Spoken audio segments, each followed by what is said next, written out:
नमस्ते सभी भाई बहनों को। आज के प्रेम प्रसंग में हृदय से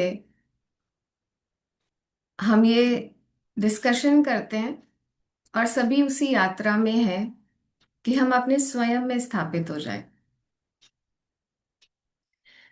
सभी जो भाई बहन हृदय के किसी भी स्थल पे हैं, किसी भी अंतर यात्रा में हैं, सब मिलके आते हैं और इस प्रेम से आगे आगे ये कश्ती चलती जा रही है।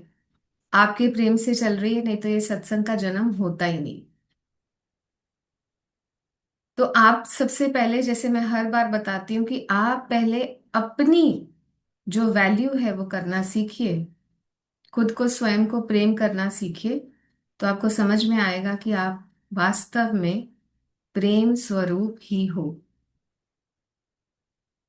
और क्योंकि हम कुछ दिनों से हम देख रहे हैं, कुछ एक चर्चा में है कि गुरु का क्या महत्व है, तो हम उसी विषय में अभी हमने कुछ बात की, बट छोटी सी एक रिकॉर्डिंग की चेष्टा भी है कि गुरु का मार्गदर्शन उस तरह से ही एक्सेप्ट करना है जितनी ही सहजता से आजकल हम गूगल मैप्स में जीपीएस को एक्सेप्ट कर लेते हैं।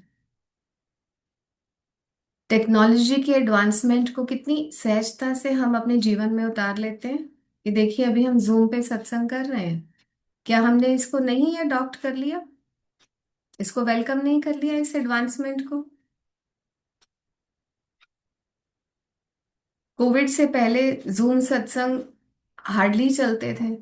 उसके बाद ये माध्यम बन गया जागृति का। तो आपकी जागृति का माध्यम एक गुरु है। गुरु का काम क्या है? जीपीएस की तरह आप जिस भी डेस्टिनेशन पे हो, ध्यान देना इस बात पे, आप जिस भी स्टार्टिंग पॉइंट पे हो, गुरु को उससे कोई फर्क नहीं पड़ता।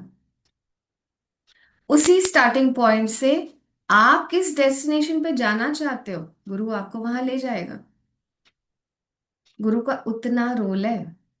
अब जीपीएस में स्टार्टिंग पॉइंट भी आप डालते हो और एंडिंग पॉइंट, डेस्टिनेशन भी आप डालते हो, और मैप आपके हाथ में है। अब जिस भी स्टार्टिंग पोजीशन से आपने वो स्टार्ट किया जर्नी, और जहां पे भी आप जाना चाहते हो, गुरु पहुंचा देगा। उसके लिए इतना ही काम है। आप देखिए कि आपकी ये जो दो कोऑर्डिनेट्स हैं, स्टार्टिंग और डेस्टिनेशन, ये आपके लिए क्या है। हर साधक की अंतर यात्रा में ये दो पॉइंट्स अलग अलग होंगे, और मुक्ति की भी अलग अलग धारणाएं होंगी। और गुरु का एक ही काम है, तथास्तु। जीपीएस की तरह काम करता है गुरु। तथास्तु करके चला जाता है। वो, उसका काम ही कुछ नहीं है। उसको आपसे कुछ चाहिए? नहीं चाहिए। कोई प्रॉफिट बना रहा है गुरु आपसे? नहीं बना रहा। इस मुक्ति के आ, इस सफर में कोई गुरु आपसे प्रॉफिट नहीं बना रहा। उल्टा वो तो आपको जीवन मुक्ति देके आपको प्रॉफिट में ही देना चाह रहा है। आपके कर्म बंधन छुड़ा देगा, आपका प्रॉफिट। आपको शांति मिलने लगेगी, आपका प्रॉफिट। जीवन की जो सफरिंग है, मिजरी है, उससे डिटैचमेंट होने लगेगी, आपका प्रॉफिट। हृदय में प्रेम खिलने लगेगा, आपका प्रॉफिट।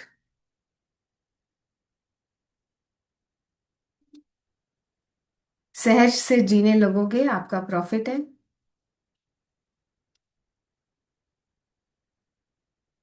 शांति, प्रेम, करुणा जो आपका केंद्र है, जिससे आप उत्पन्न हुए हो, उस पे आपको वापस ले जाएगा। ये आपका प्रॉफिट है।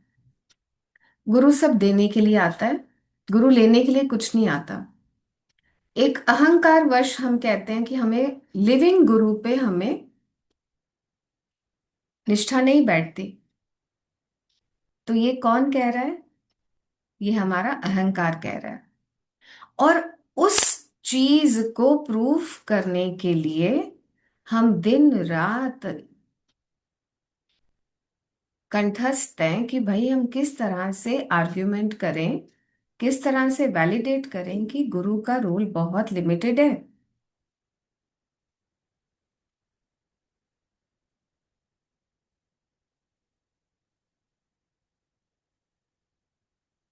तो ये जो अहंकार का काम है ना, ये गुरु जो आपको प्रसादिक तौर पे कुछ देना चाह रहा है, वो आप ग्रहण नहीं कर पाओगे। क्यों? क्योंकि अहंकार ने एक पर्दा मान लिया है कि जब गुरु इंपॉर्टेंट ही नहीं है, तो स्टार्टिंग पॉइंट तो बहुत दूर की बात है, डेस्टिनेशन तो सॉरी बहुत दूर की बात है, आप तो स्टार्टिंग पॉइंट पे ही अटक जाओगे। क्या आप कुछ समझे? कि गुरु डेस्टिनेशन पे लेके जाने के लिए आता है, तो पर भाई आप तो स्टार्टिंग पॉइंट पे ही बहुत वीक हो गए। तो जो स्टार्ट ही नहीं कर पाएगा अपनी यात्रा, तो डेस्टिनेशन पे कैसे पहुंचेगा? और गुरु का काम है सिर्फ आपको ब्लेसिंग देना, आपका मार्गदर्शन करना, आपको अपने डेस्टिनेशन पॉइंट पे पहुंचाना through the GPS which you have activated. You have invited a guru in this entire cosmos, and that cosmic energy, universal energy ने ब्लेस किया है कि आपको एक फिजिकल गुरु सामने पेश कर दिया है, आपकी प्यास के अकॉर्डिंगली, आपकी तैयारी के अकॉर्डिंगली। बस उस गुरु को अपना काम करने दो, तुम वहां से हट जाओ। जीपीएस को सरेंडर करते हो, चलते हो उसकी गलियों को, जो वो कहता है वैसे करते हो। एक अध्यात्म में आपके आत्मा के देश में एक गुरु लेके जाना चाहता है, पर हम कहाँ हैं और गुरु कहाँ है? तो वो सरेंडर, वो निष्ठा, वो करुणा, वो समर्पण जब नहीं है, तो आप डेस्टिनेशन पे पहुंच नहीं पाओगे। परंतु विस्मयता की बात यह है कि आप फिर भी गुरु को ही दोष दोगे। अहंकार इतना विचित्र खेल खेलता है कि ना गुरु पे समर्पण होने देता है, ना ही उसकी करुणा, उसके प्रेम वात्सल्य को एक्सेप्ट करने देता है, ना ही सरेंडर होने देता है। कृतज्ञता तो बहुत दूर की बात है। तो स्टार्टिंग पॉइंट पे ही हम अटके रहते हैं, यात्रा कभी शुरू ही नहीं होती। गुरु कहता है भाई मैं डेस्टिनेशन तक तेरी वेट कर रहा हूं, पर आप कहते हो कि भाई हमें विश्वास नहीं है, तो यात्रा कभी शुरू हुई ही नहीं। अगर प्रेम नहीं है तो सोचना यात्रा शुरू नहीं हुई।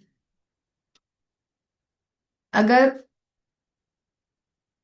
समर्पण का भाव नहीं है, निष्ठा का भाव नहीं है, आत्मनिष्ठा का भाव ले लो ना, गुरु निष्ठा बाद में जागेगी।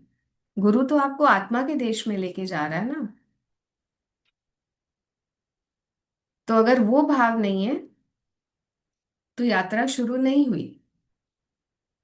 अगर अंदर शांति नहीं आ रही गुरु के सानिध्य से, जैसे हम सत्संग कर रहे हैं और सब भाई बहन यहाँ पे प्रेम से आते हैं, तो आप चेक कीजिए कि आपको अंदर क्या चीज की ब्लॉसमिंग हो रही है, क्या खिलावट हो रही है। उस खिलावट की खुशबू के लिए बार बार वो खुशबू लेने ही आप यहाँ पे आते हो। बस थोड़ी सी एक्सेप्टेंस का रेंज बढ़ाओ, थोड़ी अलावेंस का रेंज बढ़ाओ। सब जगह मैं का काम नहीं है। एक कॉस्मिक एनर्जी, एक यूनिवर्सल एनर्जी इतना बढ़िया डिवाइन प्ले कर रही है, उसको करने तो दो थोड़ा सा काम। और गुरु, जो भी गुरु जहां तक पहुंचा है, वो आपको तो दे रहा है ना, करुणावश वो उसका हृदय छुपा नहीं पाएगा, उसकी मुस्कान छुपा नहीं पाएगा वो, उसके आशीर्वाद नहीं छुपा पाएगा। कितनी बार तो गुरु अपने आंसू भी छुपा नहीं पाता, क्योंकि वो सब चीज से परे जा चुका है, फिर भी उसको करुणा है। और ऐसा नहीं है कि जो माया के क्षेत्र से परे जा चुका है उसको माया में रुचि नहीं है, उसको समझ में आ जाता है कि माया भी भगवती है। वासुदेव सर्वम। कि सब जगह ही वो वासुदेव का निवास है, कहाँ नहीं है मुझे बताइए। तो इतने कठोर कठोर हृदय लेके कहाँ घूम रहे हो बताओ। सब जगह जब परमात्मा है, सब जगह जब प्रेम है, आप कहाँ हो? अपनी फ्रीक्वेंसी चेक करो।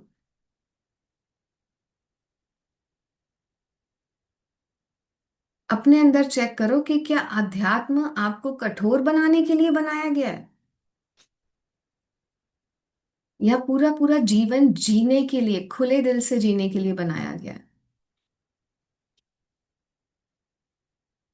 क्या कृष्ण ने क्या कभी अर्जुन को बोला था कि भाई तुझे अध्यात्म के बाद कठोर बनना है? और कृष्ण और अर्जुन की इसमें निष्ठा देख लीजिए, बहुत दूर कहाँ जाना है। जनक और अष्टावक्र की निष्ठा देख लीजिए। तो जब आपके अंदर तैयारी पूरी होगी तो स्वयं उस गुरु का वाक्य निकलेगा और आपका सत्य प्रकट हो जाएगा। कौन सी देरी की बात है?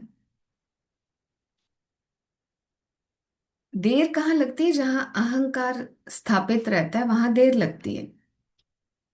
कई बार हमारी वासनाओं की वजह से देर लगती है, कई बार हमारी कंडीशनिंग की वजह से देर लगती है।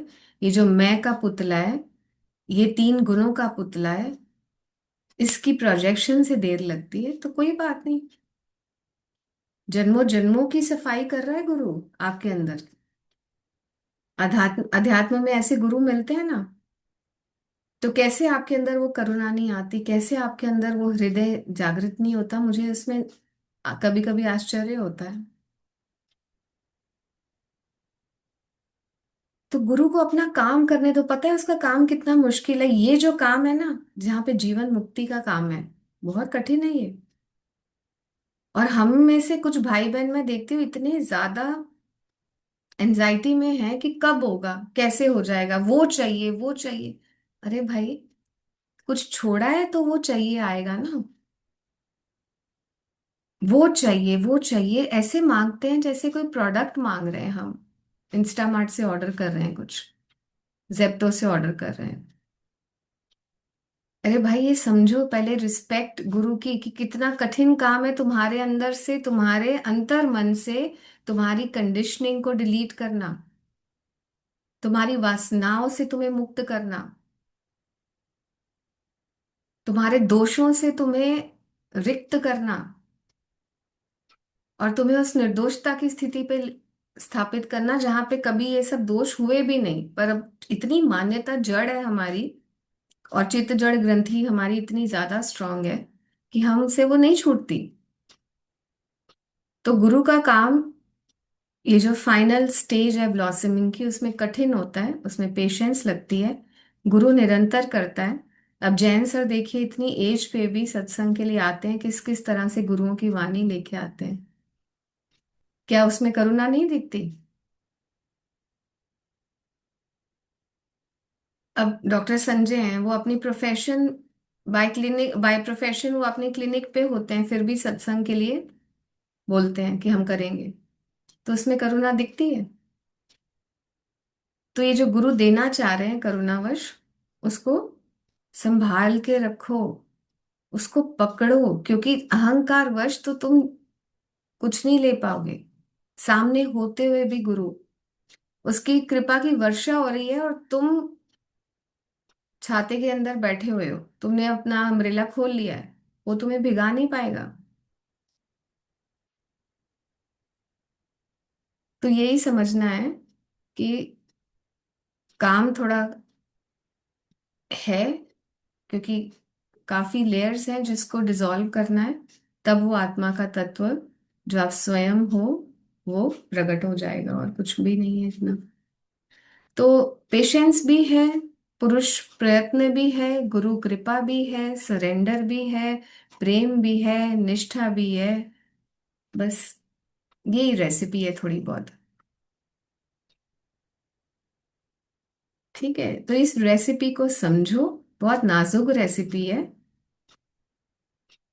तभी परमात्मा के जो बीज है ना वो खिलेंगे। और ये स्लो गैस पे पकती है, स्लो फ्लेम पे पकती है ये रेसिपी।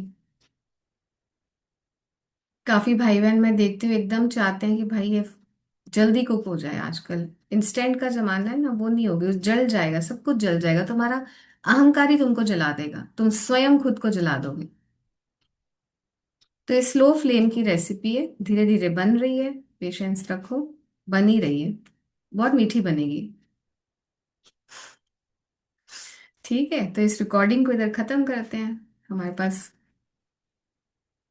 आज की चर्चा को इधर ही समाप्त कर लेते हैं।